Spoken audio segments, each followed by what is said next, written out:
Well friends, today we're going to move the Mazda battery from, well, it should be here, but I've taken it out already, from the front of the car, and we're going to put it somewhere in the back.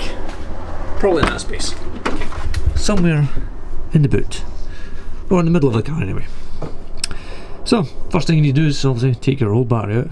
Our reason for removing the battery is kind of twofold in the Mazda. One, it blocks a lot of radiator space, so that's the radiator, and it would go through our lovely bonnet vent there, but the battery would be right here blocking a lot of it, so the more ventilation we can get through this engine bay, the better. And plus, it's also pretty cool. So we're going to do that today. Stage 1, select your appropriate battery. This happens to be one that fits in the Mazda. And then we're going to make a base out of, I've got these leftover blue bits of shelving, they're pretty heavy. So we'll use them. It's just a case of marking out the sizes and then chop them up and make a base. And we'll chop them up using the new V-Performance Makita chop saw. Thank you people for viewing and getting us our YouTube money. Let's see if I got it somewhat. Right there. Oh, eyes and ears.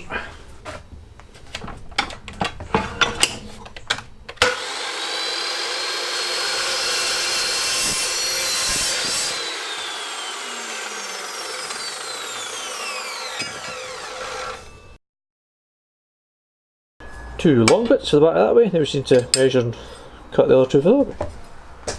Now it's just a matter of getting it all squared up and leaving a bit of room for wiggle room, and we'll get it grinded is the right word, ground and welded up, and that'll give us a base.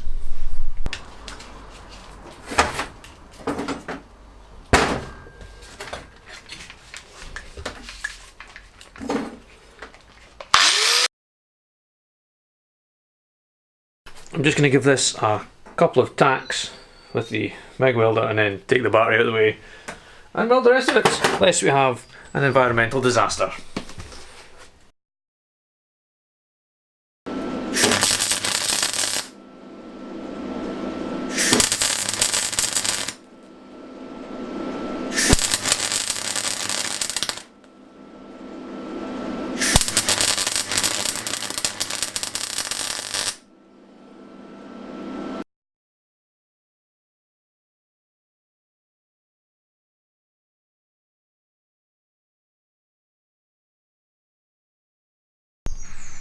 Okay, the battery now fits quite nice and snugly in its base, but that's not enough to keep a battery in, obviously. So I'm going to use, let me just move my light out of the way. Does that make any better or worse? That just makes it worse. Anyway, I've got another two bits of angle. They're going to sit there with another piece welded on there to make the top clamp. And then I'll use a threaded rod in between the top and the bottom, and it'll just be a matter of putting a nut on it and securing it down, and that'll be that secure into its base. Then you weld the base into the car. I've realised that on my normal right angle bits there's nowhere actually for the threaded rod to go into to bolt on, so I've cut these little bits of metal out. I'm going to weld them on, that'll give me a hole to put the rod through and put a nut and a bolt on. Not a bolt, a washer and a nut on. So let's weld these on.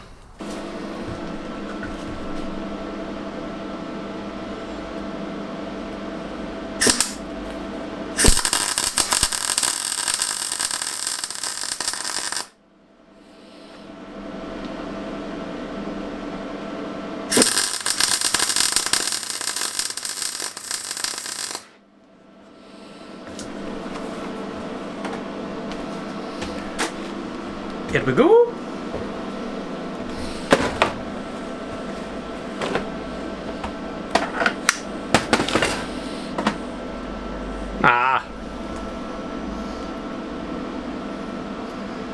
Focus.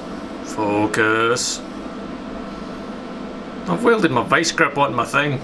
What a fucking idiot.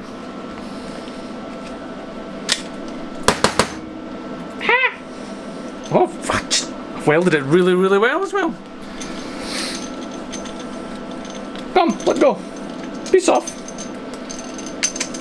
There we go. It's fine. I'll never know. Right, another one of them. Now, do you think I'll get 2 tanks into this without blowing a hole in the battery? Oh, you just find out.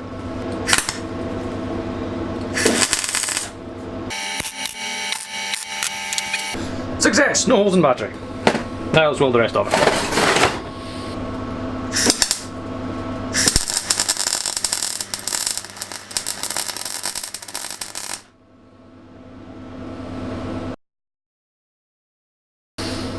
Good! Smashing! Great! Now for another clean. Okay, this is your top bracket. Made. That's on top of the battery, like that. Then what we're going to do is take a piece of this threaded rod, weld it down there, cut it up there, and with a bolt and a washer, that'll clamp that down, hold the battery securely in place. Okay, let's put battery in the box. Put this on. We want it to sit. Take one of our threaded rods. Oh, I want it about there. And get my marker pen. Spray straight. Weld that one there. Same other side. And we'll weld that one there.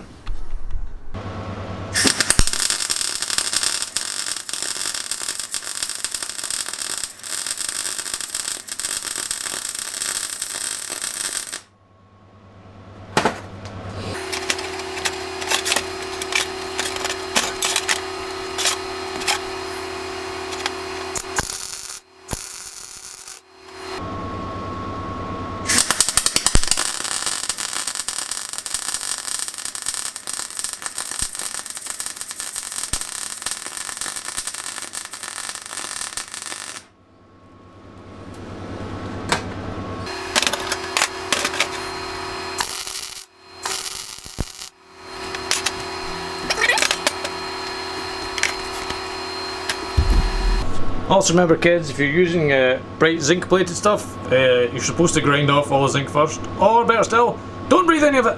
Hence I have an extractor fan. Don't breathe that. Okay, here we are in the boot of the RX8.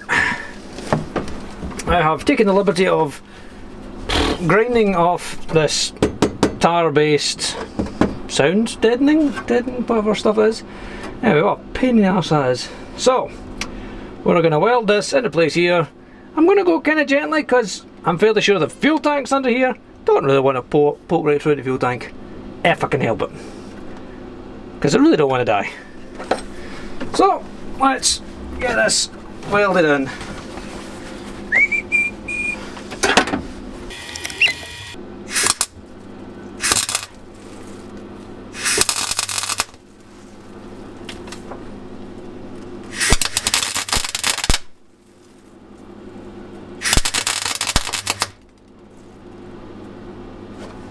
Well, when I said I didn't grind it off till it's fucking clean, because this tar stuff, it just grinds and gets hot and sticks again, and so these aren't going to be the tidiest welds in the world, but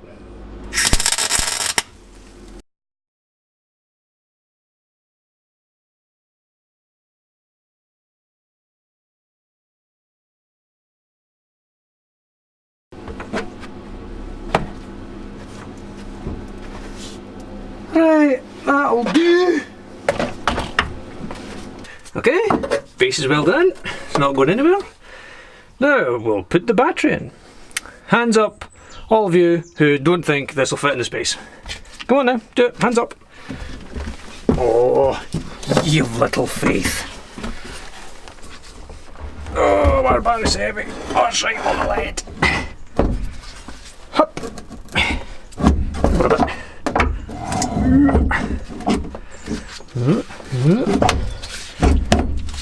Ta-da! Try not hook that into the thing.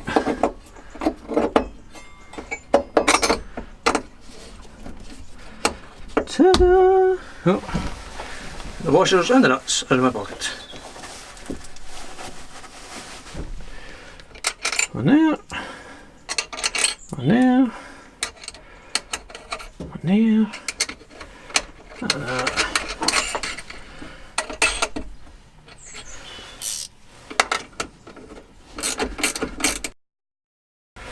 Now you don't go insanely tight on these. Same as on your car.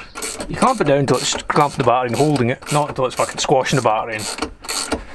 You don't want to crack the plastic frame. I just want to secure it down so it doesn't move and can't go anywhere. It doesn't take a lot. Make sure it's down. You go in both sides. That side's nice and tight. Here we go.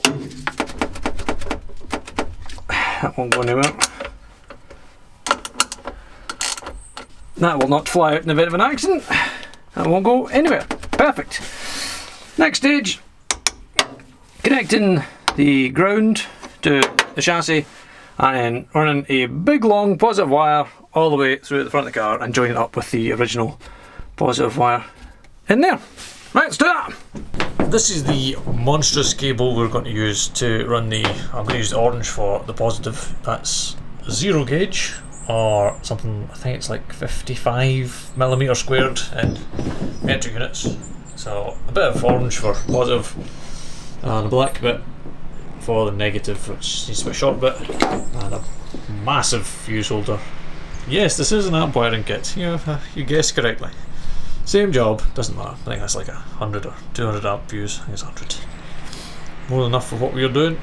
So what we have to do is cut a bit off, well, cut that off, attach the battery, put the fuse in line, then join it, well not join it, but it joins up the other end of the fuse, and then run that one out and all the way through the car. We'll probably run it on the inside there, up the bulkhead, cut another hole in the bulkhead so it comes out somewhere here, and we'll run it down there, it goes there, and join it on the positive originally. Right, let's get going. Right, this bit's easy enough. You want to, well, measure your length of cable to the appropriate length you require. Chop it off. I just used snips and just worked at it and did my way through. Then you want to see roughly how much cable you need to strip off, plus a little bit extra. Get your Stanley knife. Very carefully cut your way around, so you're not cutting through too many strands. You're going to get some, unless you like really take your time and go really slowly, but ain't nobody got time for that. So just make your way around nice and gently. Try not to slice off your fingers or slice into your fingers. This is actually really quite semi-decent rubber, I'm impressed. Still smells like Chinese though. That's slightly racist, but if you've had products delivered from China, you know they've got a unique aroma. Right, that gets us. Puts the Stanley knife down for stabbing self. Some slightly corroded copper wire, and there's some bits I've chopped off. Now this should fit, hopefully, if I've bought the right size things, quite neatly in there. Oh, it's tight. Oh. A few stray strands, that's alright. We'll tuck them down inside. And that's it, just fitted your car. Oh my god, I'm joking, please God, for the love of God, don't do that. Jesus. Don't pause the video here and then hear that as that's it. Just snip off the strands. Then what you do is you put this in your crimp or your press.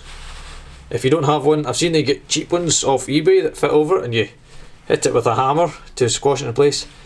I'm not going to do that, I've not got one. I've actually got the proper tool over there and we'll go and see it working.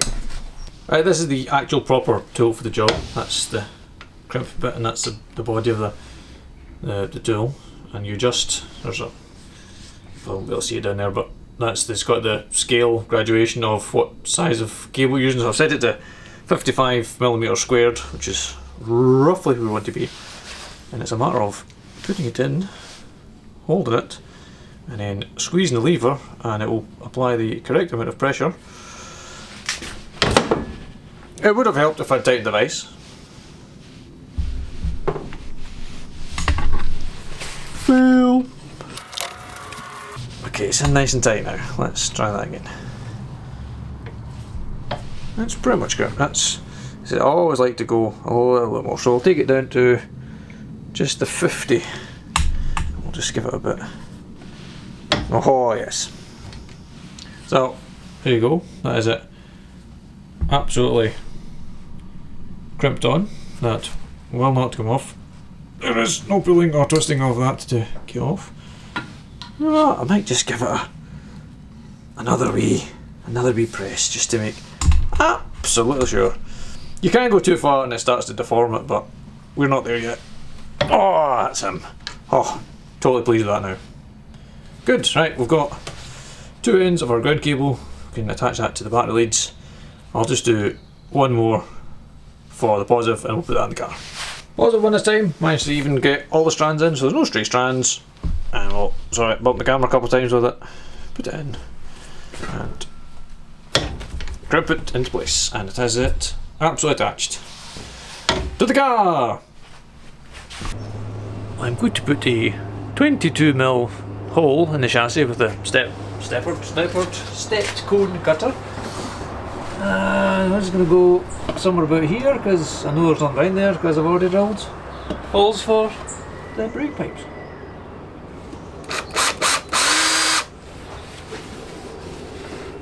He said confidently.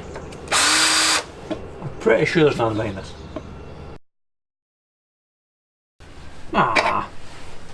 Nope, nothing behind it. So that we can put in the hole a grommet. Well, a grommet I'll just be cutting the middle out. And it should fit the cable through it nicely so it doesn't cut on the edges and short out and cause a rinse electrical fire. There we go, one grommet, quick slip with a sand knife, and that'll let me poke cable through. I'll start at this end, attach it there, run it through, shoot it through the battery, and then whatever excess we'll chop it off at the other end. That's the original battery connection. We'll bolt onto that. I'll put a bit of insulation over that.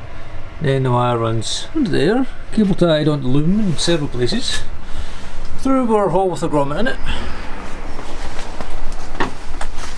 Inside, wire, inside, more cable ties, next to the original loom, cable tie, cable tie, cable tie, cable tie, cable tie, cable tie, and runs up to the back here where we will fit the fuse block and attach it to the battery, and then ground wire, battery chassis.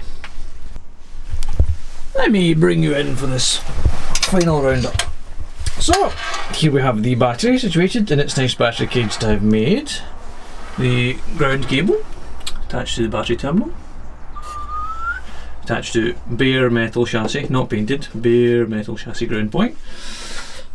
Positive terminal, nice new shiny battery terminals on the positive cable through the 150 amp fuse, and then the wire that goes all the way down along there, through there, along there, past Moira, up in the bulkhead and up to the front. Through the grommet in the bulkhead, folds the wires down, is then connected to the original positive connection and insulated with sort of like plastic armour and self-amalgamating tape wrapped around it so it doesn't touch it. Also cable tied on things so it can't go anywhere. Make sure all your wires are clearing all your pulleys, or what pulleys you have left. And that's it, it's pretty much ready to fire up. Is the battery dead? No. Okay. You on there. Fault finding, round 1. You on there. Giant fucking battery.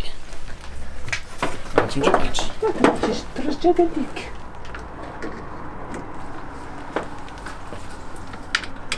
Oh, sparks. That's. Sparks are. That signifies electricity. It does. I don't know much, but I know that means electricity. Sounds better.